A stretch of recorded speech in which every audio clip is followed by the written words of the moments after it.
Now, picture this. At the age of 29 years, he is invited to the United States of America to address a historic civil rights movement rally together with Dr. Martin Luther King Jr. In his mid-20s, he is elected the spokesperson for the African continent at the International Confederation for Free Trade. He is world's most celebrated labor leader from Africa even before Kenya attains her independence. So, who was he? What was his vision? The inimitable Tom Mboya. This is his untold story. My name is Kelvin Mwangi. Born on August 15, 1930, Tom Joseph Mboya rose from a humble background to become an enigmatic, colossal, and inimitable labor unionist and political leader whose short stint in the political arena continues to mesmerize many to date. Just who was Tom Mboya? Tom Mboya is said to have been a politician well ahead of his time, one who had great intellect and an orator par excellence. Always stated that our independence cannot be complete if in fact there is any part of the world where the black man is not accorded his rightful position. He was a trade unionist who gained international recognition way before he plunged into the murky waters of politics. First and foremost, I must tell you that Tom Mboya is the most world celebrated labor leader from Africa. Tom Mboya institutionalized the labor movement not only here in Kenya, but also across the continent. Even before most African nations gained independence, Mboya had already become a household name in the international arena. 1959 was arguably the year that marked the watershed period of Mboya's life. It was the year that revealed to the world just who Tom Mboya was. In April that year, the trade unionist visited Washington, D.C. at the invitation of the American Committee on Africa. But it was April same year 1959 when the trade unionist perhaps surprised the country, the continent, and maybe America as well, when he was invited to address a historic civil rights movement rally together with Martin Luther King Jr. in Washington, D.C., the seat of power of the free world. Than the eradication of poverty, disease, and ignorance. And in this context, you and ourselves are all engaged in the same struggle that can aptly be summarized in terms of a struggle for political freedom, for economic opportunity, and for human dignity.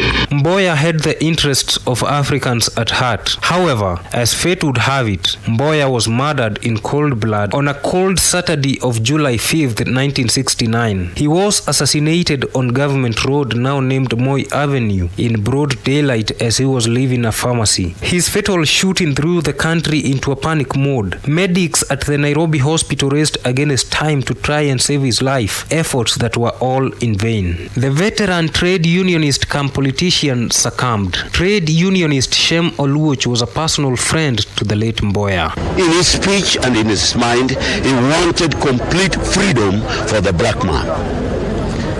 And I think some people felt that when Kenyatta goes, he would be the next president. I had already gone back to his lands, and then immediately the 2 o'clock bulletin news on the KBC tells us Tom has been assassinated. People are sick, and particularly people from Western Kenya. They caused havoc more even than people from Nyanza. Fought along. One of them who led the fight against the police was called Minami from Western. He was arrested because of causing that problem. And in that year, the first member of parliament for Lurambi South, the late Brown Tsuma, moved a motion in parliament for the government to tell the whole world why was Tom Mboya killed. His assassination remains a misery for a man of sharp intellect, a man who is said to have had the ear of founding father President Jomo Kenyatta. Political tension remained high throughout the mourning period, and the climax was on this day when all hell broke loose. Chaos broke out at his requiem mass in Nairobi as police and Mboya supporters clashed outside the Holy Family Basilica. The country was in pain. It had lost a promising son. He lost a father. Our country suffered a much bigger loss. It lost a hero, an advocate, and a champion. In 2011, the Grand Coalition government unveiled a Tom Mboya monument along Moi Avenue, a few meters from the spot where he was assassinated. I remember that particular midday afternoon in Kitui School. Everything seemed to have come to a standstill. That was how powerful the name Tom Joseph Mboya was, right across the Kenyan nation. We want to say that Thomas Joseph Mboya continues to live and will continue live forever in our country.